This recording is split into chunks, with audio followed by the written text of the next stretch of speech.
एक मॉडल की ideal measurement क्या होनी चाहिए? Chest size max to max 37, 38।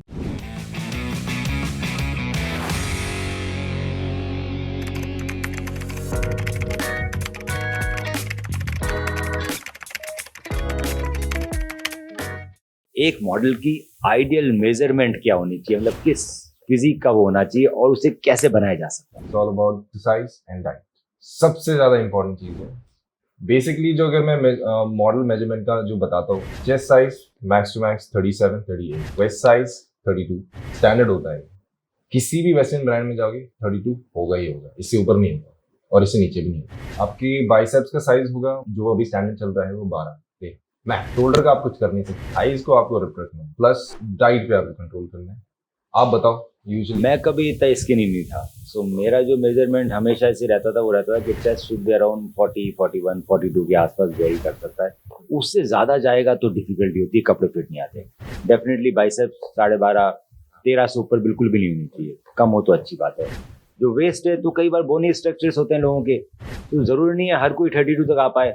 सो 32 से 33, 34 तक इज एक्सेप्टेबल, पर हाँ फैट नहीं होना चाहिए। ओवरऑल तो बस यही बोलूंगा कि एटलीस्ट की फिट हो। और जो डिजाइनर्स या ब्रांड्स के क्लोथ्स आते हैं वो थोड़े स्किनी की तरफ ज्यादा जा रहे हैं, तो इससे ज्यादा बल्की होंगे then it will be difficult. नहीं, बट आई एम सेइंग कि अभी बहुत सारे ब्रांड डिवाइडेड भी तो हैं। जैसे आपने बाहर के इंटरनेशनल ब्रांड्स देखे हैं या इंडिया के भी देखे, अगर आप वॉकिंग सर्टेन डिजाइनर्स जो वेस्टर्न डिजाइनर्स इंडिया में, इनका अपना एक बॉडी स्ट्रक्चर है कि मुझे ये स्किनी लड़के चाहिए, बट कुछ ब्राइडल भी हैं कि मुझे बल्कि लड़के चाहिए।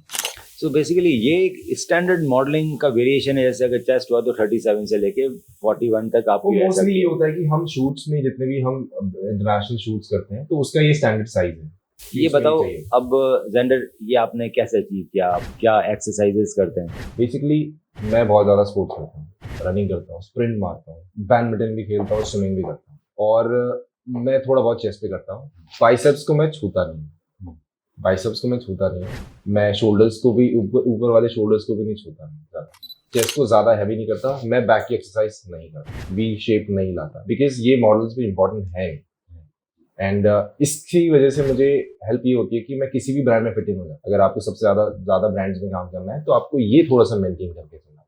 सो अगर मैं पूछूं कि स्किनी या फिर एक मॉडल फिजिक कैसे आप जल्दी ला सकते हैं, सो उसके लिए बहुत ज़रूरी है कि आप है ना कुछ पर्टिकुलर तरह की एक्सरसाइजेस करें, जिसके अंदर जो मॉड्यूल मैं यूज़ करता हूँ वो है कि जब आप एक्सरसाइज करना शुरू करते हो, सो पहले के 40 मिनट्स तक आपका ग्लाइकोजन बर्न होता है और 40 मिनट्स के बाद ही आपकी फैट बर्निंग चालू होती है।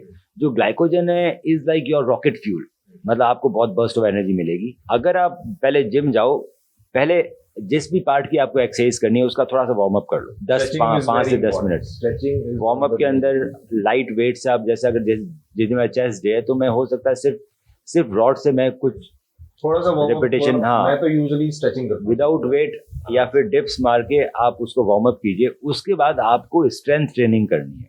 स्ट्रेंथ ट्रेनिंग जब आप करते हैं तो आपका ग्लाइकोजन बर्न होता है और ग्लाइकोजन बर्न के साथ ही आप स्ट्रेंथ ट्रेनिंग कर सकते हो, क्योंकि स्ट्रेंथ ट्रेनिंग में आपको वो अच्छा फ्यूल चाहिए, बर्स्ट ऑफ एनर्जी, जो आपको ग्लाइकोजन ही दे पाता है।